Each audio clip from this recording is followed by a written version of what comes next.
Les contes fantastiques de la terre des Thibodaux, une présentation du parc de la rivière Gentilly. Chaque terre a son histoire. Se raconter les épopées qui habitent nos petits coins de pays, c'est accepter de se souvenir d'où on vient pour mieux voir et choisir où on va.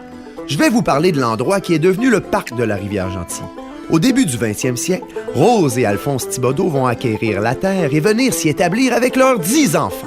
À leur arrivée, le seul bâtiment était un moulin.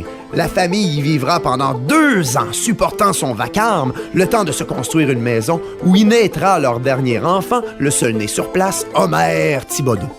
Viendront plusieurs projets que le père Alphonse accomplira avec ses enfants. Ils construiront une étable, un pont, une mine d'ocre.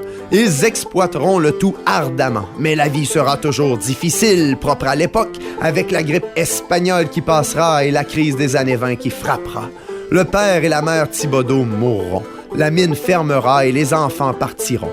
Uniquement Homer restera sur la terre, seul en ermite, dans un endroit qu'il a vu naître et où il souhaitait plus que tout mourir. Au fil de ces longues années d'isolement, Homer Thibodeau développera des traits d'ermite et de marginal. Entretenant le mythe, il avait son cercueil dans lequel il dormait et qu'il aimait montrer. Il se promenait parfois fusil à la main, disant protéger la mine qui pourtant était fermée. Il avait sa fameuse côte magnétique dans laquelle il fallait jeter du métal, on ne sait trop pourquoi.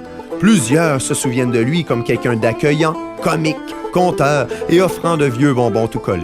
Il sera un grand marcheur tout au long de sa vie. Il se rendra à la messe à pied une fois semaine.